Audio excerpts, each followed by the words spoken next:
Um, yeah, and so here's De Stefani. So this is the first and all-powerful finance minister. And if you think about some of these neoliberal countries that underwent shock doctrine, I mean, this is the first shock doctrine experiment and neoliberal experiment.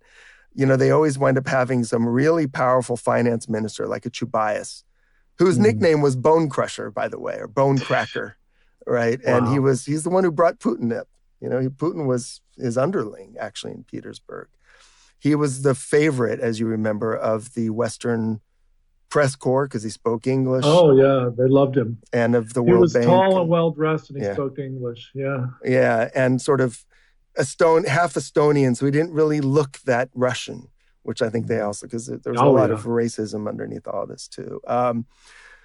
So this is what De Stefani is kind of again the Chubais figure, um, and when he took office in 1922, he says here, when my young and bold comrades ask me how to develop a fascist mentality. Now, this is a famous liberal who's already fully gone in with fascism. How to develop a fascist mentality.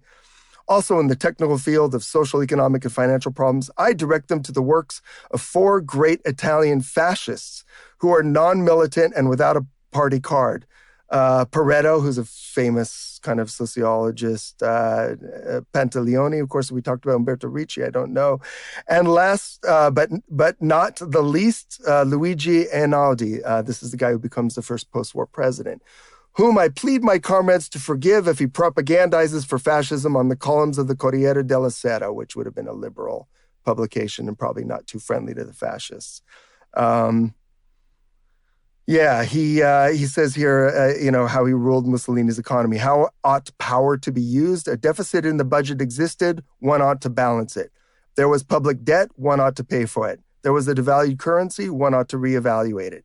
The policy of transformative moments is not merely in these practical aims, it is the expression of ideas and of the virtues they intend to restore. It's funny how they constantly put in this moral, they Yeah. inject this sort of like moral language of austerity, severity, discipline And, into, and you can see how they're using the pageantry and the drama of yes, fascism as a way to distract, quote, my young and bold comrades. It's yes, like these people need a little, a lot of big red and black flags mm-hmm, waving around, and they need to hear the tramp of boots.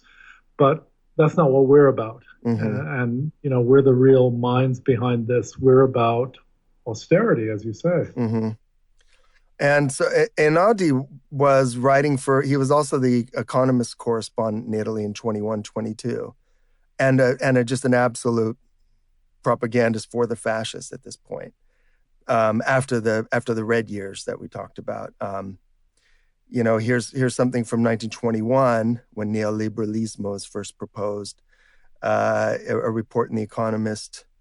He writes here, when the worst happened in September last, that is to say the almost Bolshevik revolution there, and the occupation of factories by armed workers and the institution of Soviets in factories seemed to point to an imminent communist revolution in Italy, and the government declared its impotence to use the armed force for the enforcement of the law, a sudden revolution took place. Youths of the middle class, returned men and officers, in indignation grouped themselves into fasci, which is sticks bound together, right? In recent months and even today, newspapers are full of reports of encounters and fights between fascists and communists. The communists are everywhere defeated. Public opinion is rising against the idols of November 1919. The renewed feeling of hope in the future of our country is not the least important cause of the better tone in foreign exchanges. There's foreign exchanges again. So it Yeah. comes down to Yeah. always at the end, it comes down to foreign exchange. And, you need these younger hotheads because they do the street fighting for you. But it always comes down to the proverbial bottom line. And this is The Economist. Let's not forget, The Economist was a big supporter of Bolsonaro's campaign, among Yeah. others.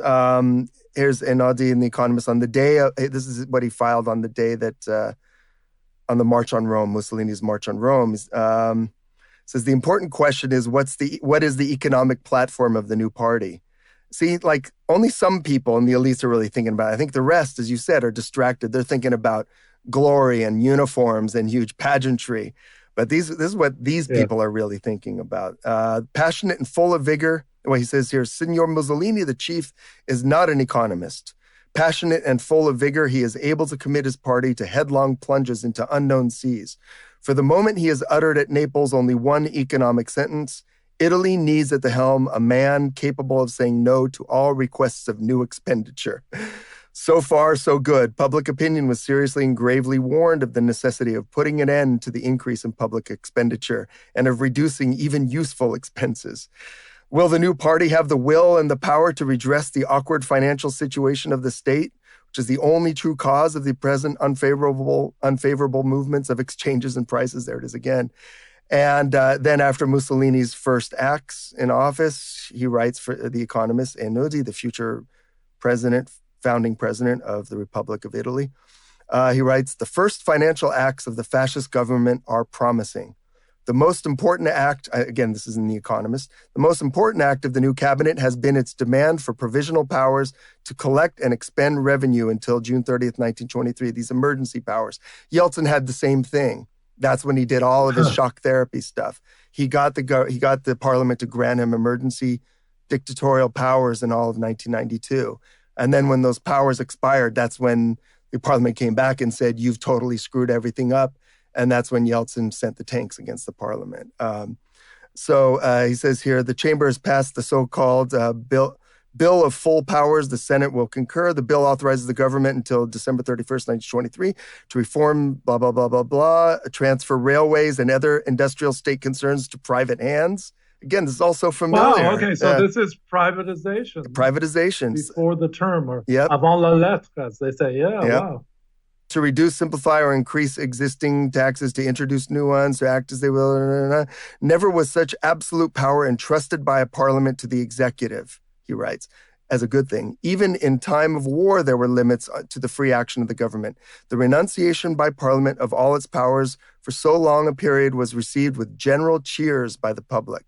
Italians were sick of talkers and of weak executives. The general feeling is one of profound distrust towards parliament. Men would accept a czar for the sake of getting out of chaos. I mean, it's also like if Putin let Exxon buy Yukos and welcomed further NATO expansion, he'd be getting still these kind of reports in The Economist, let's be honest. I guess just the last bit here. I mean, so I guess the point is this, that liberalism in crisis, and it is relevant to today because liberalism is very in relevant. crisis. I mean, it's not just in crisis; it's lost its mind. Yeah, it's lost its mind, and I think we're only in the early part of this, because if Bernie Sanders or even Elizabeth Warren, I mean, she's a little more wishy-washy, but she still has, because of her popularity and also kind of her establishment bona fides and credentials. In some ways, they take her more seriously, and so they really hate her too. Oh yeah, there's a media boycott with Bernie. With Bernie, definitely, yes, no doubt. But Warren, they can't quite do that too. They can't do it too. So what they're doing is they're just attacking her head on, and I mean, even Hillary came out and called her wealth tax. She wants to do a 2% wealth tax on billionaires, and Hillary said basically this is going to destroy the world. And a lot of billionaires are saying the same thing. It's why Michael Bloomberg just jumped in on Bezos's advice. What you're going to start seeing is, I mean, what probably going to come down to, certainly if there is a left threat, and that's what happened when neoliberalism started and when the liberals went with fascists, is the left threat was too real. And you're going to see, like what happened in Italy, where a lot of liberals are going to say, well, Trump's bad. Let's say it's Trump or Pence. But, it's a known quantity, or he's going to preserve this or whatever. Like, we can't have whatever the road to serfdom that Warren or Sanders is going to lead us all to concentration camps and gulags and so on. I mean, you're going to see that, I think. And the early version of that we saw in 2016 and we still see popping up all the time is, well, first of all, calling Trump populism is a way of saying Trump is a problem of democracy. They can't say democracy is a problem, so they call it It populism. has a weird echo Yeah. of that stuff about my bold and intense young friends. It's Hmm. like Trump will end up being necessary for the Hicks, Yep. you know. Yeah. But at least he's a billionaire and he's not going to, God, he's not going to tax himself. uh, Yeah. Yep. that idea is just laughable. So yeah, I can see that becoming the bottom line. Like, let him make noises. Yeah. We have them kind of under control. That's another thing. That's where the liberals deluded themselves with Mussolini, and they often do. They did even with Hitler. We've got this guy under control. He's kind of a clown. All you have to do is flatter Yeah. him, and he'll listen to you. It may be the case with Trump actually, but it obviously wasn't with Mussolini and Hitler. Uh, but they'll convince themselves of that, and it's so that's going to be increasingly relevant. And I think that's why the origins, the roots of this of neoliberalism, you know, completely adjacent to fascism as a reaction to a a threat from the left, and as a reaction to the collapse of liberalism. I mean, Well, it some of is the relevant. quotes you have here that I don't think we've had time to get to are just so amazing that I have to quote one of them Yes, from Routier, that the market economy was not, as certain classical economists believed, the spontaneous result of a natural order, right. but the result of a legal order in which the intervention of the state was a precondition. So even that premise about, you know, the magic of the invisible hand of the free market, even that is can be dispensed with Right. as long as we get the austerity policies that we require. Yes. Well, yeah, I mean, I think, but this was a key part of neoliberalism. I mean, what the way it was marketed to people was free markets equals freedom. This was kind of Milton Friedman's. I mean, I hate to say genius because it's not so. It's like it's calling a guy who puts a particular label on a soup can genius, you know. But it was his effective genius, I guess you'd say, to market free markets, which he never believes in either, as freedom and getting people to accept it. But he always understood. In fact, this is what the Chicago School was: is that this is all extremely political, and actually leaving these things completely to the whims of chaos means that we'll lose. And so what we need Uh, to do is actually steer this while marketing hardcore freedom and free markets. But we actually have to arrange the order of these things because let's look back at liberalism. Why did liberalism start to fail? Because if you stuck by the letter of the ideology, by the book, you should not have interfered to save liberalism. right. But what neoliberalism does is no, we're not going to ever do that again. That's why Obama's bailouts were like right out of the textbook. Bernanke was, read all the same people, Milton Friedman, so on. It's this time around when there's a collapse, we're not going to allow a political situation in which the left and socialist and redistributive types are going to take power. We're going to shore up the people who are collapsed from liberalism. All these banks, we're going to shore them up to make sure they still have the power to keep power. We're not going to let them go Yeah, bankrupt because that bankrupts our class. So we're going to right. take actually from everybody else when we screw up.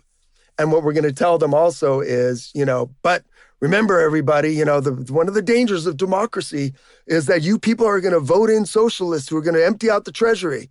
Now we have to bail out all these banks. Otherwise, you guys might do that. And we have to have a Yeah. $21 trillion bailout. And people, well, that worked for a while. But, when you look at what's happening now, neoliberalism is still, it's such a deeply held faith among the establishment class, political class, and so on, that I don't think people even know that it's an ideology anymore. No, I And think in some ways it's worked better in the U.S. than it seemed to work in Europe. Because yes, there's some famous quote about America that poor people in America don't consider themselves poor, just millionaires who've had a run of bad luck.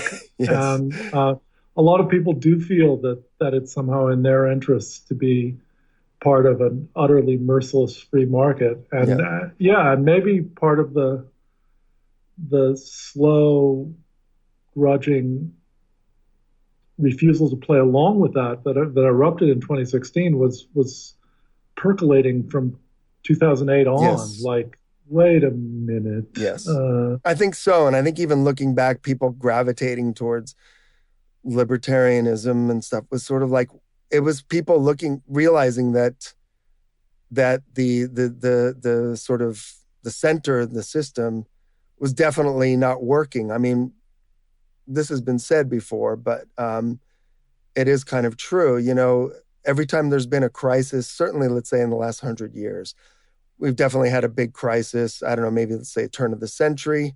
That was met with progressivism. There was a crisis in the 30s that was met with basically social democracy or fascism in some cases. Mm, Um, and then we had a kind of crisis in the 70s, and that was met with hardcore neoliberalism, Reagan Revolution, Thatcher. But, you know, we remember, and you can look back, there was a kind of crisis, intellectual crisis, political crisis in the yeah. model that had been working since the post-war. It didn't work. And you had these other people who already had a whole ideological structure came in.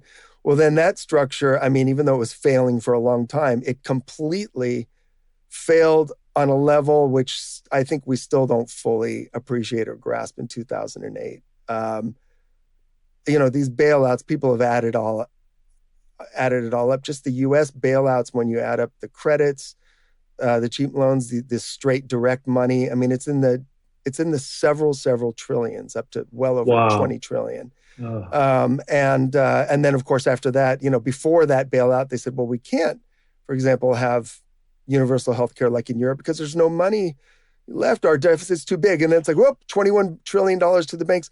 Now we definitely can't do that because look, we just gave yeah. 21 to the bank. You should have stopped us. We spent it all. Yeah, we spent it all. You should have stopped us, man. Your fault.